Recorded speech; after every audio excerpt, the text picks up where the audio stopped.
Assalamualaikum warahmatullahi wabarakatuh. Alhamdulillahirabbil alamin wassalatu wassalamu ala sayyidil mursalin wa ala alihi wa sahbihi ajmain, amma ba'du. Wa bi ikhtisaril kalam, setelah diadakannya musyawarah akbar dan juga munadharah di Kesultanan Banten, itu mengingatkan kepada kita sebagai ahlu sunnah wal jamaah, ternyata betul-betul kita harus meyakini adanya dzurriyyah baginda Rasul, dan juga kita harus mengikuti para ulama salaf bagaimana mereka dulu mengagungkan para habaib, mengagungkan para dzurriyyah baginda Rasulullah sallallahu alaihi wasallam. Karena di dalam kitab Ihyaul Maid juga dikatakan, inna fadaila wa manaqiba alil baiti adimatun muqtaranatun bisulbil islam wa asasihi. Alam yang artinya sesungguhnya keistimewaan dan juga keagungan keluar baginda Rasul itu adalah adimatun, sangatlah dahsyat, sangatlah besar keistimewaannya, dan juga termasuk adalah pondasi Islam, asasnya Islam.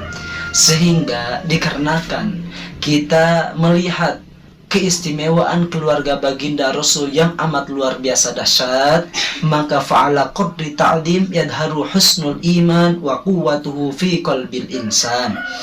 Maka dengan sebab itu, dengan kadar ketakdiman kita kepada mereka, yadharu husnul iman wa quwwatuhu fi qalbil insan, akan jelas nampak realita bahwa kebaikan iman dan juga keperkokohan iman itu di dalam hati manusia melihat kadar kecintaan dia kepada para habaib. Kalau kita mencintai kepada para habaib 100%, maka insya Allah berarti iman kita akan menjadi tumbuh besar. Tapi kalau kita mencintai kepada para habaibnya minim, contoh 20% cinta kepada para habaibnya, maka mungkin minim keimanan kita juga, saudara. Kenapa? Kaifala? Bagaimana tidak?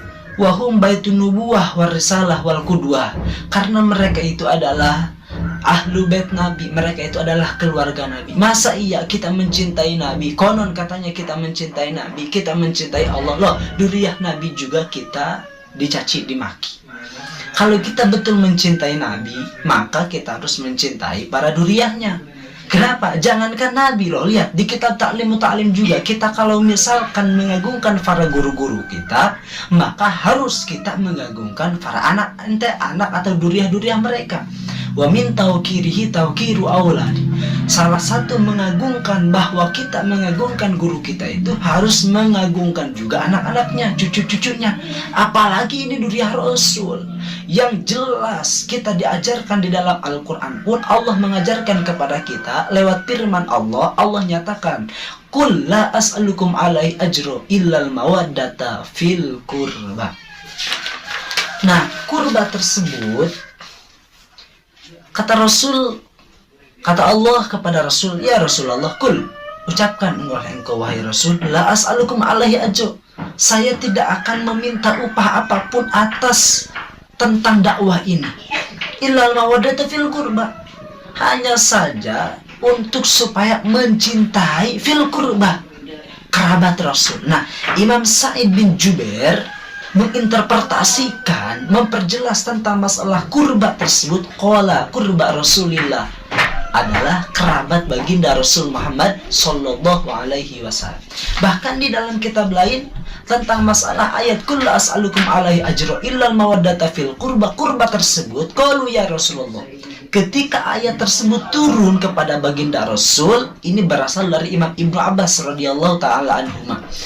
Nah, ketika itu ayat kullu as'alukum alaihi ajra diturunkan oleh Allah kepada baginda Rasul, maka sahabat qalu ya Rasulullah, sahabat berpendapat, sahabat langsung bertanya kepada Rasul, wahai Rasul, man qarabatuka haula illadina wajabat alaina mawaddatuhum, siapa kerabat-kerabat engkau itu wahai Rasul yang wajib oleh kami cintainya? Rasul berkata, Aliun wa Fatimatu wa waladahuma, yaitu Sayyidina Ali, Sayyidatuna Fatimah, dan juga anak-anak cucu daripada Sayyidatuna Ali dan Sayyidatuna Fatimah Az-Zahra. Nah, maka dengan sebab itu ada yang katanya kiai, dia suka kayaknya memperpecah umat supaya jangan sampai mencintai para habaib. Kita sebagai Ahlus Sunnah wal Jamaah mengikuti para ulama salaf soleh. Kalau seandainya duriah baginda Rasul itu betul-betul putus dari Ubaidillah, mana mungkin tentang masalah ini dibiarkan oleh para ulama-ulama salaf kita. Tapi faktanya gimana? Imam Ibnu Hajar, Imam Jalaluddin As-Suyuti, dan para imam-imam kesininya, mereka justru mengakui adanya duriah Rasul. Berarti betul nyambung kepada Ubaidillah. Ilmu ente tidak ada apa-apanya sama Imam Ibnu Hajar, sama Imam Jalaluddin As-Suyuti, para ulama-ulama salaf. Kalau seandainya emang benar duriah Nabi tidak nyambung sampai ke Ubaidillah, sampai ke Imam Ahmad bin Isa al-Muhajir, mana mungkin mereka ulama-ulama dulu membiarkan tentang masalah ini. Tapi kan faktanya gimana? Ulama ahli sunnah wal jamaah justru mereka mengakui adanya duriah baginda Rasul. Sedangkan kita disuruh untuk mengikuti perintah para ulama salaf soleh. Mana? Fatabi'is solihah mimman salafa wajanibil bid'ata mimman khalafa. Kita harus mengikuti mereka ulama salaf. Itu. Tapi ada juga yang lucu. Mana? Katanya kiai. Kata dia, kita lebih baik mencintai Said sama Syarif. Kalau kita tidak boleh kita mencintai para habaib. Kenapa? Habaib itu putus duriahnya kepada Rasul. Kalau Said Syarif nyambung kepada Rasul, kan lucu. Kalau menurut saya, Kiai, antum harus tahu dulu, Habib dan Said Syarif itu sama.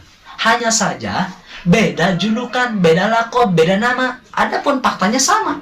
Said Syarif Habib sama. Hanya saja di Indonesia, Said itu suka dijuluki tradisinya dengan bahasa Habib. Kenapa? Katanya para guru-guru itu adanya bahasa Habib itu pada saat dulu. Pada saat siapa? Yaitu Sohibur Ratib Al-Atos, Habib Umar bin Abdullah. Nah, dari situ dulu karena banyak yang mencintai para habaib, banyak mencintai para Said. Habib itu apa?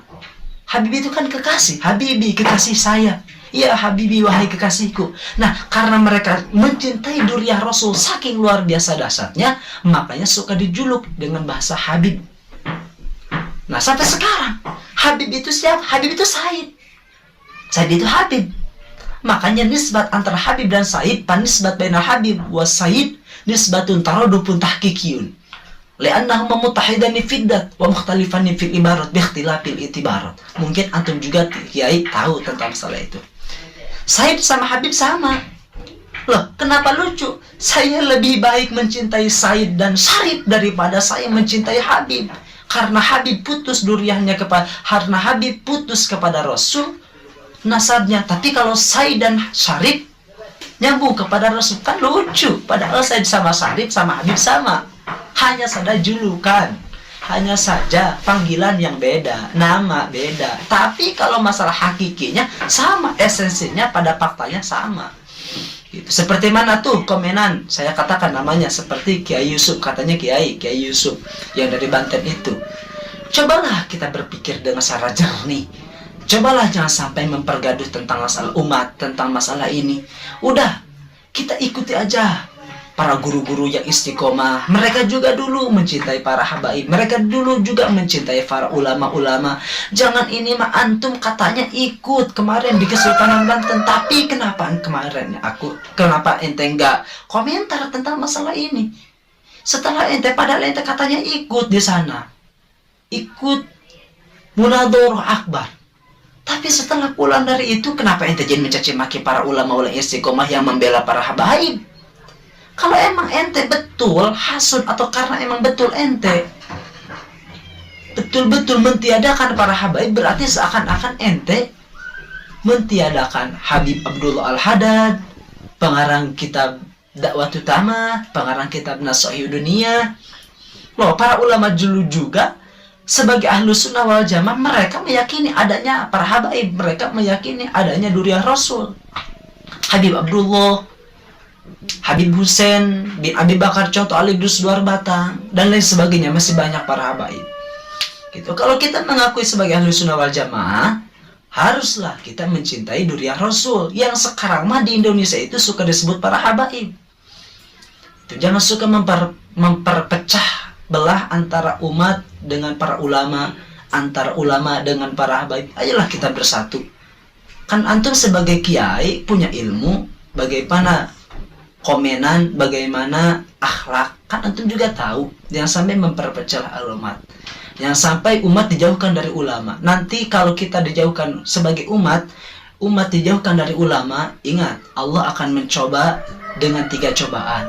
1, dengan kalau ulama sudah jauh, kalau umat sudah jauh dari ulama, ingat sayati zamanun ala ummati yafirruna minal ulama wal fuqaha ila akhiri hadis tersebut. Antum juga pasti tahulah sebagai kiai itu kalau dijauhkan dari ulama, umat pasti nantinya Allah akan mengirim cobaan kepada kita dengan 3 cobaan. 1, yusallitullahu sultanan doliman, akan dikasih pemerintah yang dolim, dan juga akan dikasih, yaitu akan diangkat berkahnya dari semua kasab-kasab yang ada di kita, dan juga naudzubillah yang terakhirnya yaitu sayang akan hilang ketika kita mati, iman dan Islam. Naudzubillah summa naudzubillah. Marilah kita bersatu, jangan sampai memperpecah umat, jangan sampai umat dijauhkan dari ulama dijauhkan dari yaitu para habaib. Jangan. Ayolah kita bersama, ayolah kita cintai para ulama, ayolah kita cintai para habaib, karena habaib juga itu juga